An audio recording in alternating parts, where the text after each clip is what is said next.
Well, excited for another game week. Get a chance to go on our first true road game in the ACC, second road game of the year. It's a great environment there, and against the top 25 team, and really well coached team. Offensively, they're explosive.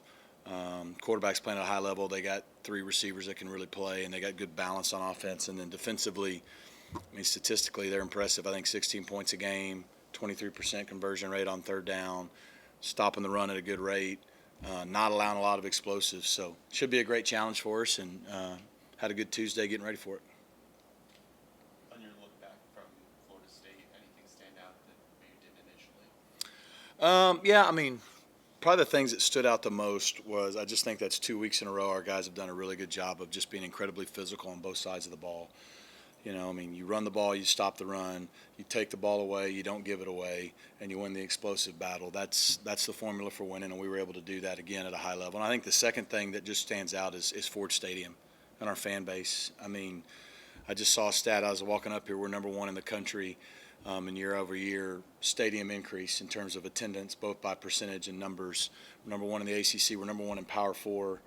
I think our fan base, the SMU family's made a statement as we make this move to the ACC. All of our teams and administration and all that, we've done everything we could to be prepared to compete, but I think our fan base has made a really big statement. The city of Dallas has made a big statement that, Ford Stadium can be a big-time environment and, kind of went out and put some action to it. So our players love it. They feed off of it. It's a big deal. So we're thankful for it. We got to have it again in November, but right now we get a month on the road. So. And after being at home for a month, do you think the team can find a sort of motivation to fire themselves up as they go into it? Yeah, they're going to have to, right? I think so. Look, it's everything's a series of tests. This is a great opportunity for us to see. Louisville does have one of the better road environments in our conference. And obviously they're a top 25 team. So, rowdy crowd, everyone's against you. It's more like 100 versus 50, 60, 70,000 as opposed to what it's been the last few weeks. But, man, if you're a competitor, that's what you love. You love going in there. It's loud. All the momentum and emotions usually swinging against you. And you just got to see what kind of focus you can have. And because really when the play happens, none of that stuff matters. You know what I mean? During the game, all that extra stuff doesn't matter. It's who can focus in and kind of block that out. And focus on doing what we're doing, and not, because all football games go like this. Then you have a chance at home to let the emotion of the moment maybe swing you back the right way. It can obviously go the other way on the road really quickly. So we got to be able to handle that and do what we've done the last few weeks. Not play emotional, be intense, be passionate, be focused, and so we're excited for that challenge. Is there anything that you do differently or your staff does differently now going into this stretch of games? You're going to be going coast to coast, changing time zones, just a lot of change. Yeah, overall, not really. The move in conference hasn't changed our travel for football much because the American Conference was a largely East Coast conference. So, the only change is we'll go out west one time, which we've already done once this year. So, when you get a few weeks from now, you go from Stanford all the way to Duke in 1 week, there may be a minor thing here or there. But for the most part, no, it's business as usual. It's the game plan. The game week's the same, except on Friday after our run through, we shower up, get on a plane, and fly to Louisville, as opposed to waiting and then going to the hotel later that afternoon here. So there's just you don't make too much of it. What stands out about Tyler Shuck and what he can do? Yeah, he's just playing with a lot of confidence. I think he's 11-to-1 touchdown interception ratio. He's got great weapons. No Jahari Brooks well. He came out in South Florida at the same time like Romello Brinson and Brashard Smith when we were at Miami recruiting all those guys. He went to Alabama and transferred. So super talented guy playing at a high level, but they got a couple guys playing at a high level. And he's in an offense, Coach Brom's known for developing quarterbacks and having great explosive, balanced offenses. So, we played really good passing teams like TCU. We played teams that really want to run the ball like maybe Florida State or Nevada. I think BYU tried to be fairly balanced. This is probably the most balanced attack we'll face. So it's going to take everything we got defensively, and we're going to be stressed and we're going to be strained defensively with what they do. They've done a good job protecting the ball. Last week was the only week they struggled a little, and some of it was on special teams, and that's what got them. So, but the formula didn't change. We got to be able to stop the run, limit the explosives, and hopefully we can keep the takeaways coming. They struggled a little bit against dual threat quarterbacks. They faced a lot of them. How much Yeah. I mean, you said we struggle with dual. Oh, I mean, a lot of people struggle with dual threat quarterbacks. So, obviously we're gonna be who we are and play how we play. And I think Kevin has shown the last 2 weeks. We don't have to have 15 carries and run for 100 yards to be a threat. Whether it's extending plays like he did last week and throwing on the run the last 2 weeks, or at times pulling it down and being a run threat. That's kind of a part of who we are, and so we'll continue to do that. And like I said, he gives us the chance to put a little extra pressure on the defense and make them defend the entire field, and that's what we're looking for.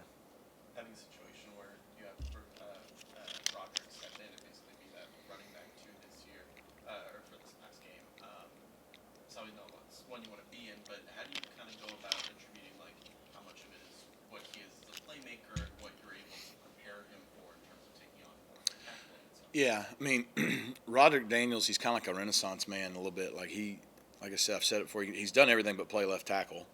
And I hope we don't have to get to that point, but like, he's a great returner, punt, kickoffs. He plays slot receiver. He played week 2 at outside receiver. He's played plenty of running back here in his career over the last 2 years. That was the most, other than maybe the BYU bowl game that he has. He's just an all-around football player. He's really, really a smart football player. So that's another reason we can do that with him. And, I mean, he had 2 practices last week and a walkthrough and went out and played running back the whole game and did really well. So we're not limited in any way with him back there, and I thought he ran really tough, 15 carries. Between him, Rashard, and McFall, and then, we look forward to getting LJ back this week. So that should help our depth there.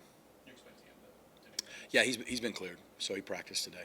And then any updates on Rashard and Tank? Rashard practiced today, full go, wasn't limited in any way. Tank's probably day-to-day. Good thing all x-rays were negative. He was out there in pads today, so I know our training staff's doing everything they can to get him ready to try to give us something on Saturday. So there's a chance he can go. We're optimistic. Worst case, we do have a bye week after, and I don't think it's going to keep him out for a long period of time. And Romello is still probably a game time decision this week. We're trying to play that by ear. He's just not 100%, and so he was at practice today. He did go through limited practice. So kind of the same deal as Tank. If we can get him this week, we'd love to have him. If not, we get into the bye week and maybe reevaluate moving forward. But I thought Jordan and Moochie and Keyshawn did a really nice job outside last week. LJ back, do you think you're not going to have to play Roderick at running back? No, I think they need to be prepared for Roderick to play everywhere on the offense. We might snap it to him at quarterback. We might put him out wide again, slot, running back. Again, LJ still has a history of getting hurt. And so while he did practice today and we're optimistic that he's going to be available, we're going to get Roderick ready to play both there or at receiver like he normally does. Jahari Rogers made his Yeah. announcement yesterday. Your thoughts on that? Yeah, Jahari handled it perfectly. He came to us last week about we first talked on Monday, and then by Wednesday I think he made that decision. And he loves SMU. He's going to graduate in December. He's been here 5 years. He was helping us. He was in the rotation. He was helping us on teams. But, the whole redshirt piece makes kids make decisions sometimes. And the fact that he still had it, it's kind of hard to believe after 5 years. But the COVID year allowed that. I think he just said, man, I played 4 games. I would love to finish here, but I'm not starting. I'd love a chance to start one more year. And, you get that as a coach. And so he handled it the right way, waited till after the weekend to not be a distraction. And so excited that he's going to graduate, excited and thankful for all he did for us here.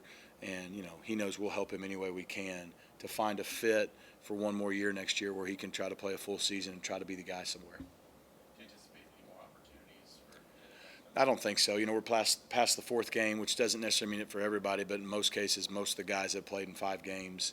Obviously it helps we're 4-1. We've won the last 2 weeks the way we have, but I think the guys are bought into being here, and look, no one's immune to it in the climate now, but I think the fact that the culture's good, our players deserve credit for that. They create the culture along with our staff. Guys want to be here. They're having fun, and I think they believe in this team, shoot, we've got 7 more in front of us, so there's a long way to go, but I think the guys are excited to play, so I don't think we'll have a lot of guys in that situation. do you think any opportunities for somebody like Speedy Nettles to get Oh, sorry. I thought you meant for people to opt out. Yeah, I mean, look, that moves Speedy up. You know, I think Crossley and Smoke have been doing really well out there. Deuce had a good game the other night. A.J. Davis has been playing, and then there's Speedy. And so, you know, we're going to be smart with Speedy. We don't want to burn a year if we don't have to, but he's taking a lot of reps with the ones and twos. We have a lot of confidence in him. He's got size. We think he's going to be a great player here. And so, you know, that happens a lot of times with freshmen. They come in and middle towards the end of the first year, they start to play and really blossom, and it helps them potentially start going into their second year. So Coach Hundley does a good job of that. You know, health could dictate that some, but he'll be available and he'll be ready should he need to go in a game and help us.